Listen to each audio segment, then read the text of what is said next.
Voyage to the Sunken City has been released. Year of the Hydra has launched. One of the archetypes that I was really interested in when it came to Hearthstone with this next set was Curse Warlock. It was going to be a new archetype, something I found very interesting, and it's one of the first decks that I started playing. So I want to be able to share with you the experiences that I've had and the different things that I've learned while playing this deck, and hopefully potentially maybe jumpstart you on a path of being able to play the deck at a higher level than I was at when I first started playing.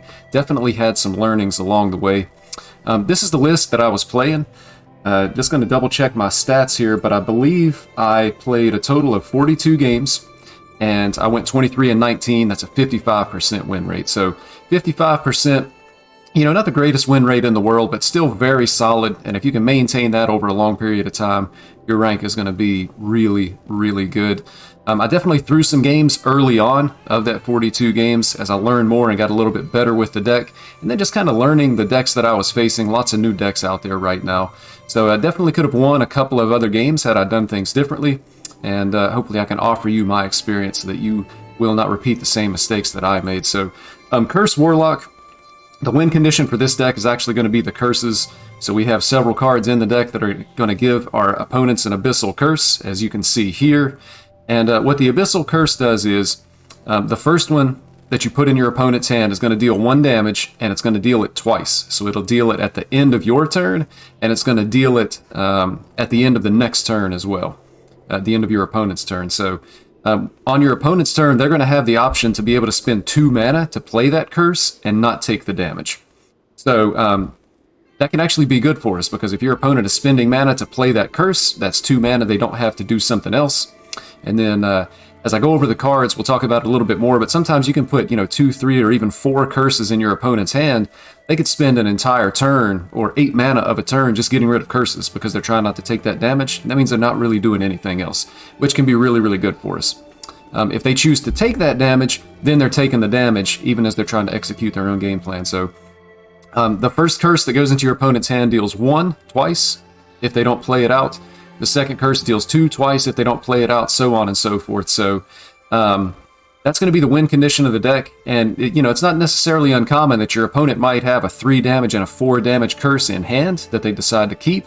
And then you actually put in the 5 damage and the 6 damage, and then they end up taking like 18 damage in a single turn. So you can really spike your opponent pretty hard with some high damage in a single turn. Going down the list of cards here now, I'm not going to talk about every card in the list. Some of these cards have been in Standard for quite a while, and not really anything new as far as the playstyle of the cards. But just taking a quick look here, Mistress of Mixtures, new card back in the core set for the Year of the Hydra. It's just a good anti-aggro card. Heal yourself for 4. You want to be tapping a lot with this deck, just like with any other control Warlock deck, or really any Warlock deck, period.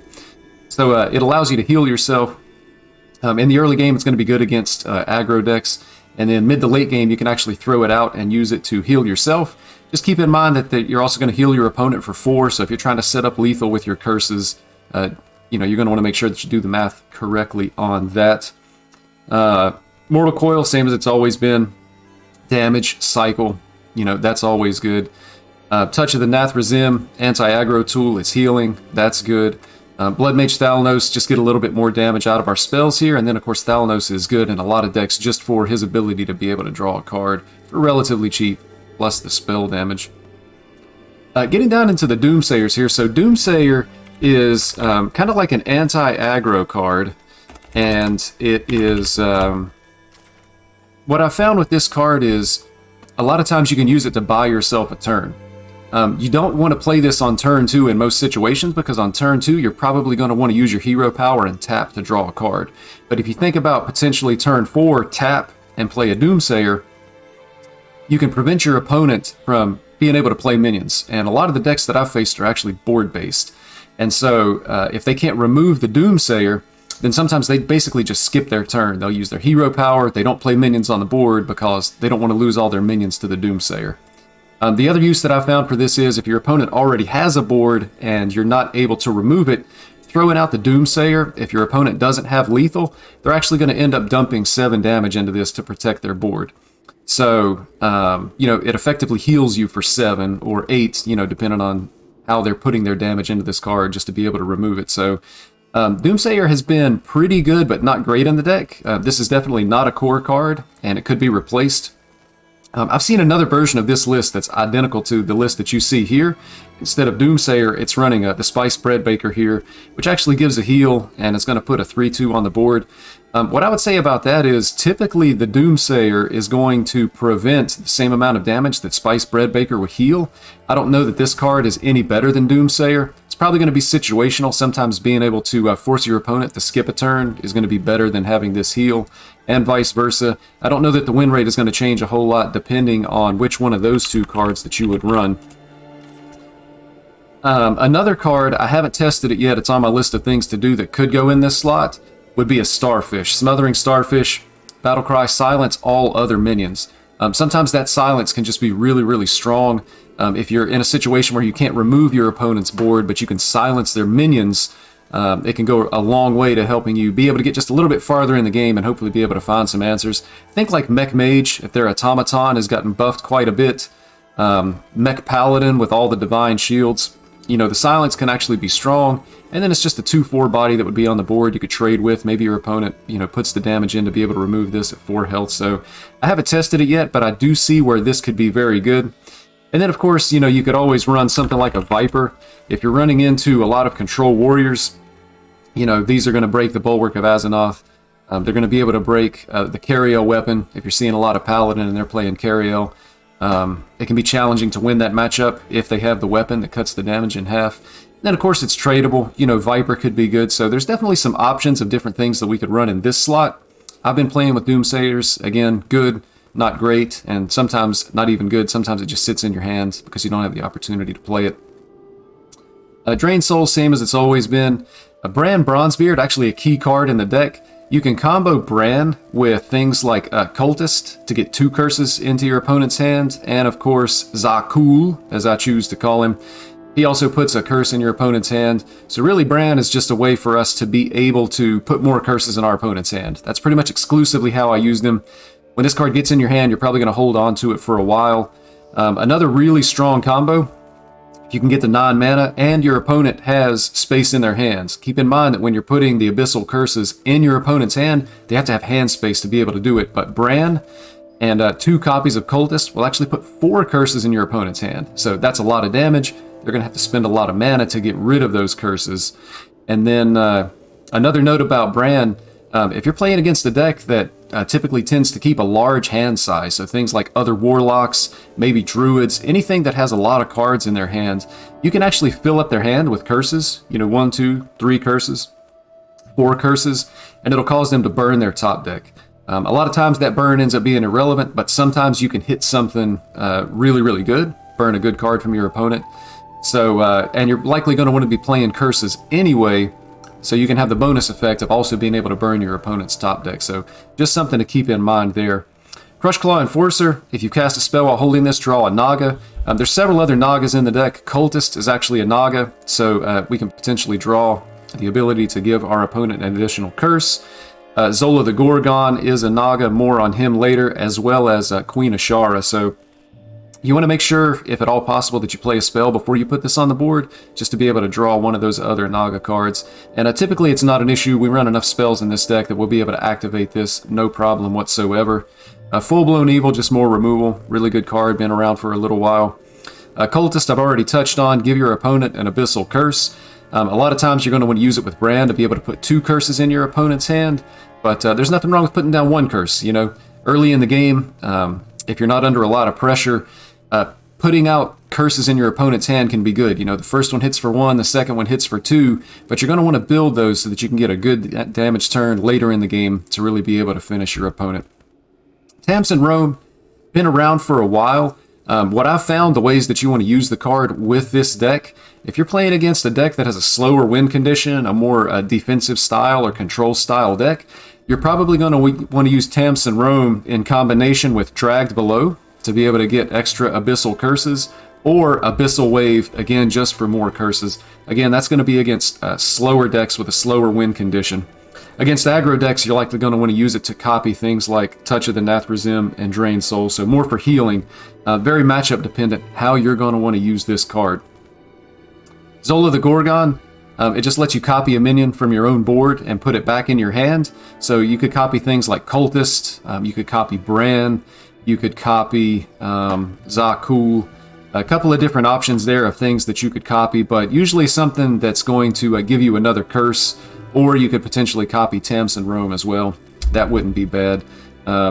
Really, really situational card, but really strong being able to get another copy of those cards back into your hand. It's going to vary from game to game. Remember, there's no such thing as a universal rule. Every game, every situation is going to be different. Drag Below, one of our curse cards.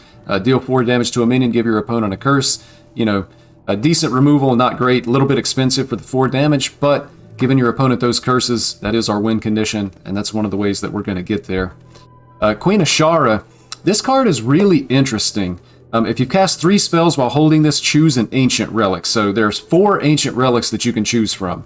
The first one is a blank spell. And what it does is, it's a copy of the last spell that you've played for only 1 mana. And you can use that in combination with Tamsin Roam. It's a bit of a combo that requires a few cards. You're not always going to have it. But if you can copy something like a Dragged Below or an Abyssal Wave, then that's going to allow you to put an additional curse in your opponent's hand. But if you can, play Queen Azshara and pick that 1 mana copy a spell card, later in the game you can play Tamsin Roam, and then you could play Abyssal Wave. So then that spell from Queen Azshara is going to be a 1 mana Abyssal Wave, and Tamsin is going to give you a 0 mana Abyssal Wave. You can then play the 1 mana, and Tamsin will give you a second free Abyssal Wave. So in one single turn, you can potentially play 4 copies of Abyssal Wave. It's going to be 16 damage to the board. That's going to clear almost any board, if not any board that you're ever going to see, and put 4 curses in your opponent's hand. Same thing with Drag Below. It's not an AoE, it's going to be single target damage, but potentially, if you have the combo of cards, you can put 4 curses in your opponent's hand and just get a lot of potentially removal of minions on the board that are 4 health or less. So really, really strong there. That's the kind of thing that you're only going to be doing, again, against those slower moving, slower win condition style decks. And, you're not always going to have it because it does take multiple cards, but it is something to keep in mind. Other options that Queen Azshara is going to offer us, there is a 3 mana Colossal Horn.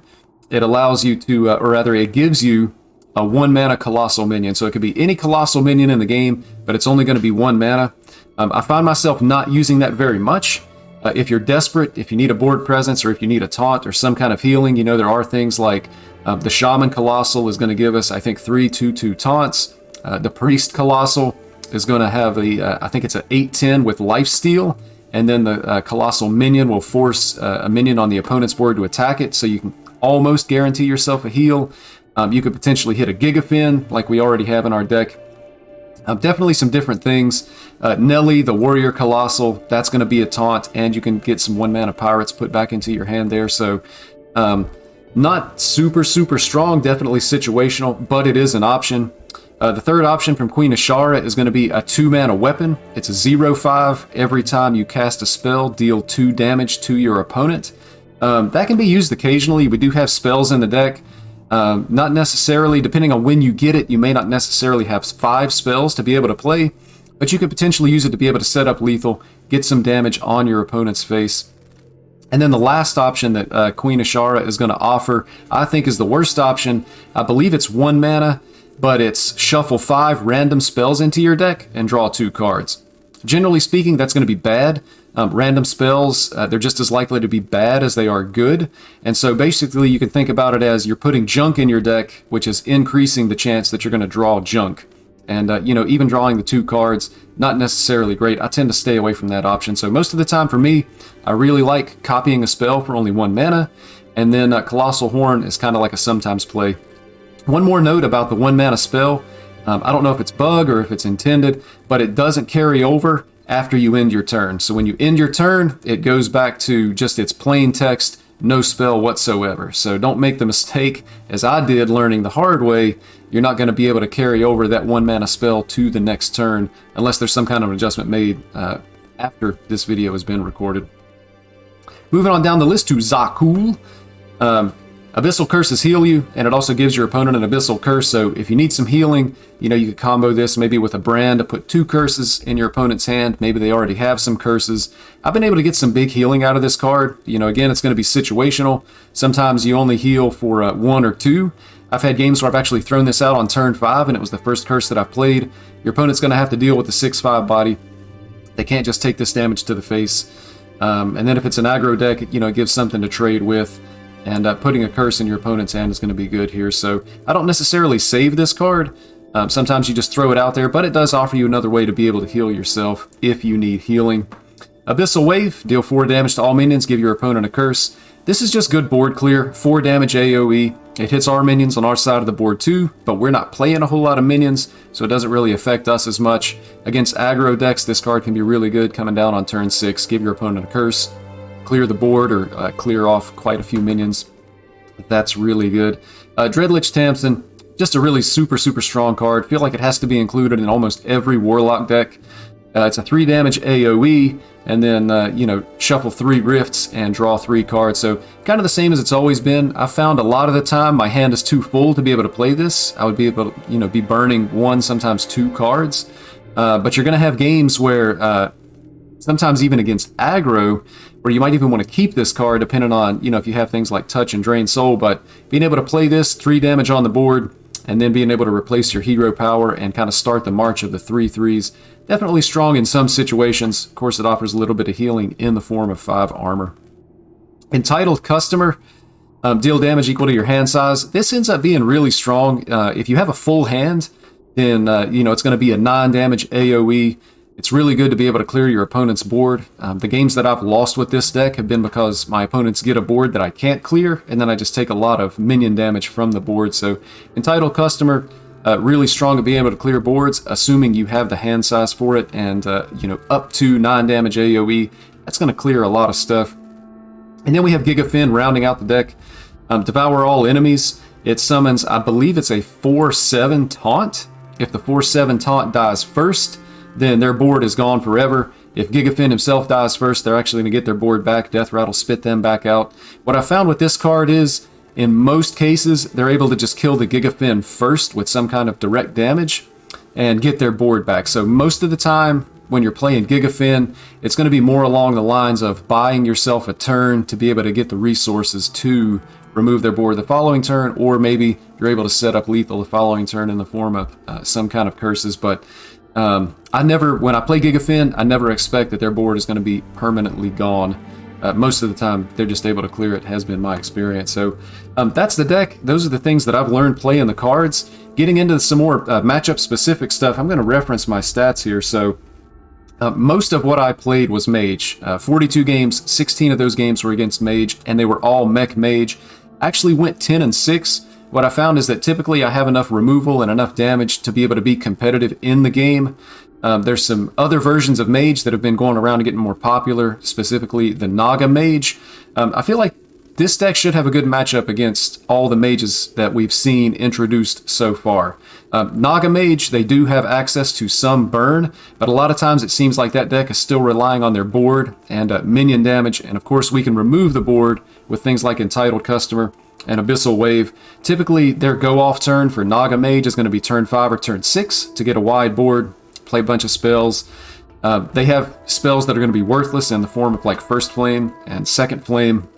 So it's going to be a little bit harder for them to be able to maybe go off to really get those really big, wide Naga boards. And then it lines up very nicely with our Abyssal Wave and our Entitled Customer. If it's Naga Mage, Entitled Customer is going to be better. I believe the key Naga in that Naga Mage deck is actually has 5 health. You're not going to be able to clear it with an Abyssal Wave. Even if you can clear everything else, they could potentially have a second pop-off turn if it's still out there. So Entitled Customer is going to be key in that matchup, being able to clear those. Against Mech Mage, you're probably going to be keeping things like Touch and Drain Soul. You don't want the board getting out of control too early. Full-blown Evil would also be a keep. Again, just keeping that board under control. The games that I lost against Mech Mage were either there was a board that stuck around too long, there was a turn that I couldn't clear their board and I ended up taking a lot of damage, or sometimes just those shark turns just get insane. I think I took like over 20 damage in one turn My opponent played both Seafloors, discounted a lot of mechs that were in their hand. They played double Shark, and then they were able to just kill me from there. 20 damage in one turn. Little rockets flying all over the place. I wanted to check and see if I had the name of that card right. Mecha Shark, I think it is. But I'm sure you know the card I'm talking about if you've been playing since this expansion launched. Looking at some other matchups, I played against a lot of Paladin as well. Mech Paladin was pretty popular. 42 games that I played. I only had a 40% win rate against it. That was a matchup that I felt like I learned some things. I feel like because we're not running Vipers to be able to break the Cario weapon, I felt like the better way to play the matchup was to try to get curses in my opponent's hand a little bit earlier so that they take damage. The deck doesn't have access to a whole lot of healing, if any. The problem is once they play Cariel, our damage gets cut in half, and it really slows down how quickly we're able to kill them.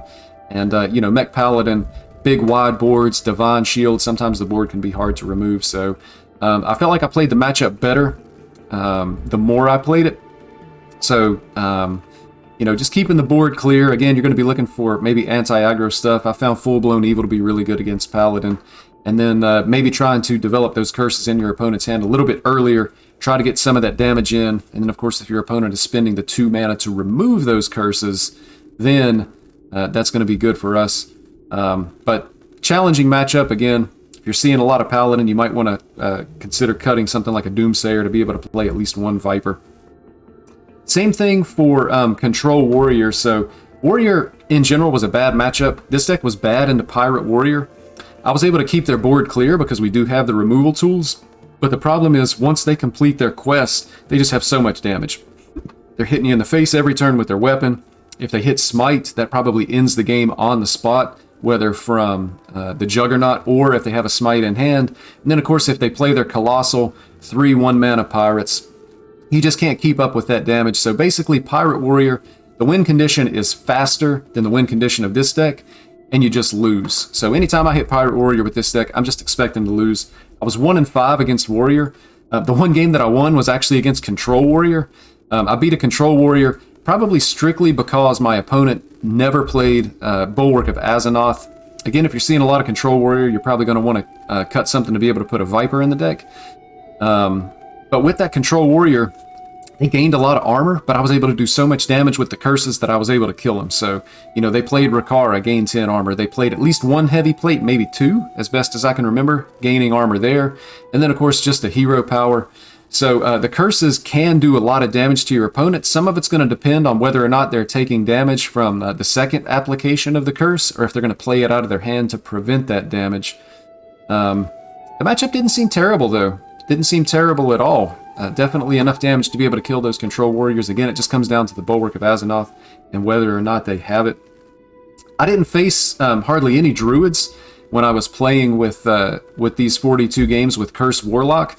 Kazakhstan Druid has gotten really popular again since I've played against it, but I feel like we have a good matchup into Kazakhstan Druid, and here's why. The healing that they have access to is in Earthen Scales, and that's oftentimes being played on like a Naga. Sometimes they can have a bigger size Ibis that they can be able to play, but typically you'd be expecting your opponent to heal for somewhere around 18 to 20, or they would gain 18 to 20 armor. And we can do that damage. I found that out playing against Control Warrior, so you're really going to want to maximize against Kazakhstan Druid like the Brand Cultist, Brand Zakul, so on and so forth. You're probably going to want to set up like a 9-mana Brand Double Cultist, assuming your opponent has space in their hand. Sometimes that Kazakhstan Druid can have a full hand, and they only have room for so many curses. While I'm talking about that, I did one time overplay curses, so my opponent, say, only had room for 3 curses, and I actually did the Brand Double Cultist, playing 4 curses. The 4th curse did not go into the opponent's hand, but because that curse was played, it counted. So say I played curses for the damage of 3, 4, 5, and 6. 6 didn't go into my opponent's hand because they didn't have room for it, but the next curse that I played was a 7 damage curse. So you're definitely going to want to maximize your curse damage against something like the Kazakhstan Druid, but I feel like we'd be favored against it. They're going to be playing like the free 8/8 Nagas. I think they're running the 2/4 that copies 2 mana or less cards, the name of which escapes me for the moment, but things like Entitled Customer or Tamsin, and 2 Abyssal Waves, you're going to be able to clear those boards, so you shouldn't be taking a lot of damage from that. A big Ibis could potentially be a problem, could deal a lot of damage, but I feel like we're going to match up well against Kazakhstan Druid. Looking at some of the other matchups, really didn't play enough to be able to draw any conclusions. I did play aggro rogue several games, felt like we had a good matchup. We have healing, we have removal. They just kind of ran out of steam was my experience. So good into things like that. So overall, I would say Curse Warlock, it's going to be good against aggro decks, except for Pirate Warrior. Pirate Warrior's a little bit of a different beast. They just have so much inevitability through the quest itself. Bad matchups, Pirate Warrior, and Quest Hunter is a bad matchup, and I don't know if this is intended. I'm assuming it's unintended. Quest Hunter would likely be a bad matchup anyway for this deck, just because the damage that they're going to be doing with burn spells and with the hero power. The issue for this deck specifically, the way the game is coded right now, these curses go into your opponent's hand, and the game recognizes that as on your opponent's turn, your opponent is casting a spell that deals damage to themselves. So what that really means is Abyssal Curses advance the Hunter quest. So your Hunter has a curse in hand, the curse goes off, they take 1 damage, and it advances their quest by 1 turn. If they have 2 curses, I believe it actually is going to advance their quest by 2 steps. So this ends up being super bad for multiple reasons. You're advancing their quest for them, and then they're also not having to spend cards to be able to advance their quest themselves, which means that after they play the quest reward, they just have more cards in hand to be able to deal damage. So you kind of feel like you don't want to play any card whatsoever against Quest Hunter. If you put a minion on the board, it gives them a target for their minion-only spells. If you play a curse and put it in their hand, you're going to actually advance their quest. And if you do nothing, they're just killing you the entire time. So miserable matchup. I know it's not, but it feels like a 100% loss, which I don't think has ever existed in Hearthstone. But with the way curses are interacting with Quest Hunter right now, it just feels like an absolutely guaranteed loss. It's the only matchup that I would say is worse than the Warrior matchup. Shaman, I didn't face a whole lot of Shaman.